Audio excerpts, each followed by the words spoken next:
Hey guys, got another knife review for you. Today we're looking at the Benchmade 556 Mini Griptilian. It's another one of those iconic legendary knives for us knife guys, you know. But first of all, a bit of a disclaimer. My hands are a bit dinged up. If you follow me on Twitter or Instagram, you'll know why, but it's a bit of a distraction, so we'll try and work through it together. But yeah, we got a little Benchmade today. Now, right, so the Mini Griptilian comes in a number of different variations. There's the 555, which is a hollow ground blade with a thumb hole. Then there's the 557, which is a tanto. This is the 556, which you can see is a beautiful drop point. Now, the Mini Griptilian's main role, and in my eyes the only real role it fits into, is an EDC knife. That sort of knife that you have on you every day, regardless of for your everyday cutting tasks. The reason why it does this so well, in my eyes, is because of its size and weight. It's that perfect size. It gives you a 2.9 inch blade, which is just under 3 inches, and an overall length of 6.78. We'll call it 6.8 inches overall, and with an astounding weight of in and around 2.6 ounces. For me, that's the perfect weight, perfect size, really. Keep in mind, I normally go for two knives. A knife this sort of size and then a larger, maybe in around the higher 3-inch blades to 4-inch realm. The steel that they give us on the Mini Grip is 154 cm. Now, over the years and different variations, we'll get different blade steels, whether it be 154 cm, as you see here, or 440C, D2 maybe, or even hopefully someday S30V. And with, as I said, with this variation being a 556, it's a beautiful drop point, and they offer, well, with the drop point they give a beautiful unsharpened swedge here, which just adds aesthetics really, and it aids a little in piercing. Now, all the grinds on this knife are all flat ground, which I find to be great for slicing, and it offers a bit more meat behind the edge just to give it that bit more strength and durability over its competitors. Speed and deployment type of this is, well, it's very simple. It's deployment through the thumb studs, which I'll touch on now, are perfectly designed, and they're ambidextrous, sorry, getting my tongue and teeth all mixed up there.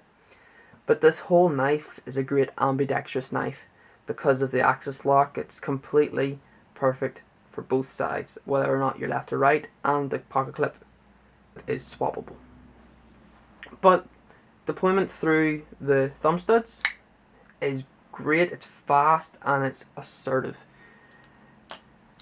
I don't think you can fail to get it out fully locked near enough all the time, and it's real quick and simple to retract. Also, you just depress the lock bar and give it a wee flick. You can even do it with your wrist normally. Sorry, it's just the angle, man. It's kind of there we go. See, it's just simple and it's fast. It's brilliant. I love it. The lockup and strength of the Mini Grip, for the most part, is great. They use their own axis lock, which is their design, it's their lock, which is a lock bar, which is held in by what they call their omega springs, which is like an omega symbol in shape. And it basically pushes a lock bar over the rear of the tang whenever it's deployed. And it gives a perfect back and forth lockup. There's just no movement, because it's wedged between two solid points, and side to side, for the most part, is brilliant. There's a hair of play, but I've sort of found that for most knives, especially at this price range, you're going to get a wee bit of play, and especially over time in use. The strength of the knife, I feel, for everyday EDC tasks is going to be great, whether it just be like opening packages or opening envelopes or cutting down cardboard boxes. I think it'll be grand. And you can even push it to do more heavy duty tasks, whether it be like whittling out in the woods or just, you know, like that harder task. But I personally, I had some bad experiences with my particular mini Griptilian. Um, to be honest with you, this is actually my second one. Um, my first one, I had an issue with the omega springs in the knife. Now, I haven't heard it really being that much of an issue, but I sent it back to my retailer. They then forwarded to Benchmade themselves, and they've done their warranty repair on it. Got it back.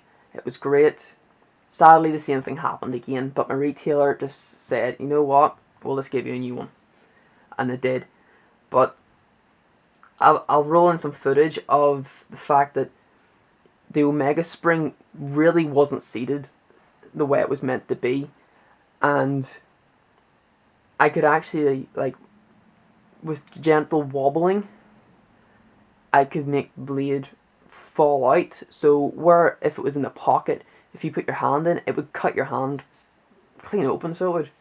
And plus, I could just flick the knife out without even coming in contact with the lock or the blade. It would just fly open. And I actually compared it to my Benchmade 915 Triage, and you could see that there's no comparison. It's easy to see that there was clearly a flaw, and the blade would simply rattle once it was locked out. It really wasn't good. But they did swap it out, and honestly, I feel that maybe it was just a bad egg. I just got that one that just slipped through the cracks. But I've had no issues with this knife, and I've had no issues with any of my Benchmades, and to be honest with you, I've got a good few of them now. Moving on to handle material and construction. Now, the handle itself is an FRN, which I believe Benchmade, for this model anyway, called Velox. It's spelled Valox. Now, pronounce that however way you want, but I'm going to say Velox for now. And it's steel lined. Now, me personally, I have a bit of a strange feeling about steel lined knives, but people criticize this knife about it having steel liners. And also, a justifiable note, it's not milled out at all, it's just straight steel. But the reason that there is the steel liners in this knife is because of the axis lock. Because the lock itself runs through the knife from one side of the handle to the other, it would make contact with the plastic FRN, the liners, and then the FRN on the opposite side. Now, if there was no liners there, it would simply be locked between the blade tang, and it would divert the pressures to the FRN handle, which I honestly don't think is strong enough. So the stainless steel liners actually are the frame of the knife for the lock bar to interface with. So me personally, I can understand why the steel liners are there for the knife's overall structural integrity. Benchmade themselves have done videos and put them up on YouTube showing the strength of their 940 Osborne, and I'd recommend you go watch it because it actually shows what happened to the liners and how it interacted with the lock bar, and it gives a better understanding, especially whenever you see the knife taken apart. Overall ergonomics of the knife is rather good. It fits in the hand well. Now remember, my hand, I've got a small hand. I wear a men's small glove, so they're not big hands, but it fits my hand well, and maybe feels like I'm a little lacking in space, but I never feel that it's an issue in whatever real grip I hold. It just seems to be fine, especially for EDC. But I noticed during testing, once I went through, well, I started off by cutting paper, very fine, like catalogue phone book type paper, basically to see about how the edge would retain and the overall ergonomics of the knife. Now, I was cutting this fine paper to make sure it would take a very fine edge. I don't really do the whole hair shaving thing because I don't really have that much hair on my arms. So, you know. And once I done the fine paper, it went through it brilliantly. I moved on to more of printing paper. And again, it was brilliant. Now, it's not a big challenge to cut through printing paper. It's fairly simple. But it's a bit more of a tougher media. But then I moved on up to cardboard, which I found that the blade, it sort of, there was a bit more resistance there because of it being a fatter bevel here. Like this, the grind down, it keeps more meat behind the edge, so there's even more resistance there, I found. But it went through it brilliantly, no trouble at all really. But I became aware during cutting cardboard that the pocket clip isn't really all that great for this knife. Now I'll go into the design of the pocket clip in a bit, but in the hand, especially whenever you had a tough bit of cardboard, I find that it did dig into my hand and cause just discomfort, never pain. But it was just frustrating and a bit annoying. And I then moved on to some woods. I couldn't tell you what type of woods it was, but I was whittling away at that and carving. And again, it became very, very noticeable this time that the pocket clip just isn't really all that suitable. Being honest with you, I think it's because the handles are contoured and the pocket clip doesn't follow it. I think if it followed it, I think it wouldn't have that much of an issue. But I'll not get into that just yet. But overall, the ergonomics is great. And from that testing, I found out that the edge retention of the 154 cm is rather amazing. Oh, also, I'll just touch on the rust resistance of the blade steel. I have never had any issue with 154 cm. I've now got 2 knives with it, and there's just no problem with it, I found yet. And edge retention is outstanding. But yeah, I find that overall, the ergonomics are great for EDC. Even, they're fine for harder use EDC stuff, but it might be a wee bit of a frustration with the pocket clip. Now, the pocket clip of the knife, it's a very basic Emerson style Benchmade pocket clip. It's one you see them near all their knives, even the 940 has it these days. And it's simply painted black. Now, this one it's not black no more. I stripped off all the paint and tried to heat anodize it, which was a massive fail on my part. But the paint was wearing off and, you know, it still functions great. But it's adequately strong. I never found it to be wanting in that sort of arena. And it's mounted rather high, so it buries really well. Now, it hides well. Now, I know there's some people that will carry knives where they're not meant to, and you kind of want a deeper carrying knife, so it's not seen or noticed. But also, you don't want to lose the knife, so you want it buried as deep as possible so it doesn't fly out and you lose an expensive knife, you know. So it buries fairly deep. You still got a wee bit to grab onto to help pull it out, if you pull it out that way, of course. But there's plenty of knife also buried in the pocket, so I doubt you'll ever have a problem with it coming out. I've never had a problem. On a wee side note here, you do get a lanyard hole. You can thread your 550 cord lanyard through there fine, just get a bit of thread, it'll go through great. But yeah, like I said before, the pocket clip, because it's not contoured, whenever you grab the knife and really bear down on it, it does dig into your hand a little. But, you know, that's just one of those things. Now, in my opinion, the design of this pocket clip's very much function, not because it's not really aesthetically pleasing. Well, that's my view on it. I'd prefer a Parker Eye split arrow, or my favourite pocket clip that they do is on the Benchmade Adamus, whatever it is, and the Contigo. Very similar to their pocket clip for the 915 Triage. It's just my favourite, the way it works out. It's Parker Eye, it's deep carrying, it's a loop over type clip. It's just brilliant and it's really strong. Now, durability of this knife, I've already touched on. So I'll just be quick on this note. It's going to be great for you, providing you just, well, not providing at all. It's a great knife. I just happen to have that bad egg in the bunch. I'd say it's a lifetime knife, providing you do the maintenance and care that Benchmade request you do in the literature that's in the box.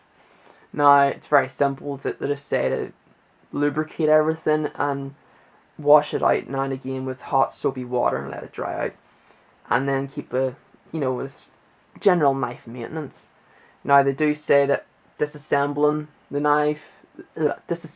knife will void your warranty, but they do have a great customer service, so just send it back to them if you can, of course. For us here in the UK, it's not always viable to do that, but if you're in the States, just send it back to them and they'll hook you up, not an issue. Now, value and competitive options of this knife, it's rather simple. Here in the UK, that's what I'm going to go by the prices for anyway. It's £65 to £70 roughly, thereabouts. I'll put an annotation there where I think you should go to get it, but I'll put in the description also two places where to go. For the money, I think it's a great knife. Keep in mind, you're in the realm of the Spydercos, like the Cold Steels and all, and I think this is a better knife than a Cold Steel in my eyes, and it's right there with Spyderco, especially this knife. But competitive options, speaking of Spyderco, it just competes brilliantly with the Delica 4. Sucky deployment there.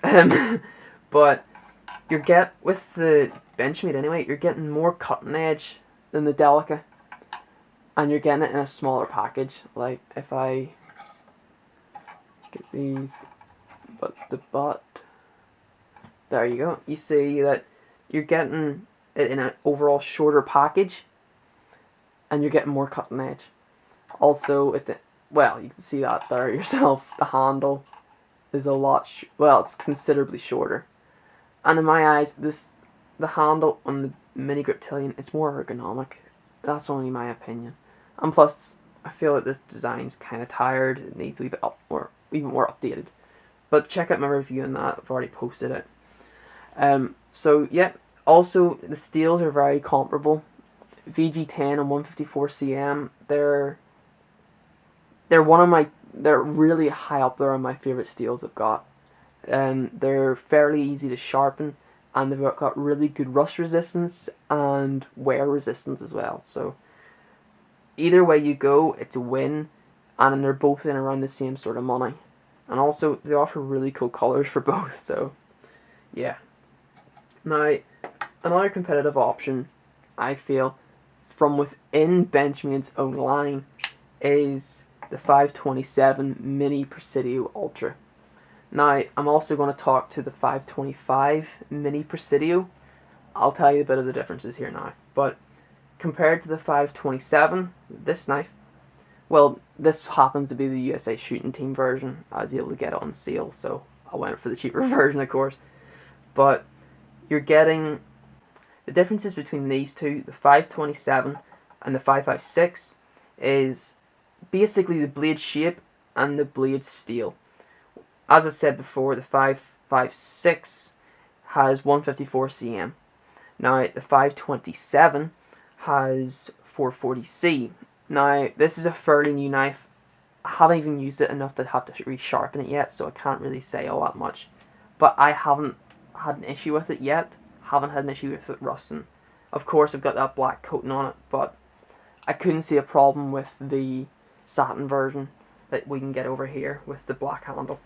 Now, overall, I feel that the 527 is a more ergonomic knife. It's comfier in hand, it's more filling, you get more of a thumb ramp. I kind of like this material as well. I think it's the same. I think this is actually their Norel GTX, I think is the way it's pronounced. And just the way it's like checkered. I really like it. But it functions the exact same. It's fast, it's solid, it's just a great knife. And this is actually wearing the pocket clip as it comes from factory. Now, And this is actually another part I can show you of a difference, and it's the pocket clips. The way they're mounted on the 527, it's mounted much lower than, well, I say much lower, it's mounted a bit lower. There it's roughly about right, I think. Well, right there, I think. And you can see that there's more from the 556 protruding out. But I don't see it being an issue in either way. I quite like it. Again, a lanyard hole in there. Also, the difference between these two knives is on the 527 you get a hollow ground blade, and with the 556 you get flat grinds. For me, I like both. I haven't had an issue with performance in either style, so I'm happy both ways. Now, if you look at it and you think there's some similarities, and you think, well, it's just because it's a Benchmade, well, it goes a little bit deeper than that. It's actually because they're both designed by Mel Pardew. Now, me personally, I'm a fan of how Mel puts the knives together, how he designs them, and overall, just what he does with his knives. They're just attractive to me personally. But I feel that it's really up to whichever one you find appeals to you more. Now, as you can see from this view here, if I can get it lined up right, hang on, just bear with me a second, of course. Sure, talk amongst yourselves, hang on. You're getting more of a knife. Well, you're getting a larger knife overall, especially with the 527, but you're also getting a slightly larger blade. Still in and around that 3-inch mark, but you're getting a bit larger with the 527 over the 556. Now, I said about the 525, basically the only differences between this and the 525 is you get an aluminium handle rather than like an FRN based handle, and you get 154 cm blade steel. Over here in the UK though, that's into the triple figures, so it is, so it's kind of pricey. So for me, I can't really justify the increase in cost whenever I get this instead, but that's just my own opinion. But the aluminium handles that Benchmade do are great. Especially the anodized ones, I personally really love them. A number of different knives that you could get for roughly in this price range and at this quality as well. Now, all three of these knives, they're brilliant knives. I love them all, hence the reason I got them. And I haven't been disappointed with any. They're in the same sort of ballpark with the price, so I think it's a matter of which one you prefer the most. But as I said, there is many other knives out there. There's the SUG Mini Aegis. I've got a bit of a checkered thought on it, but that's just me. And of course, there's the Buck Vantage. You can compare it against it. There is a lot out there, but for me, these are right up there with the best.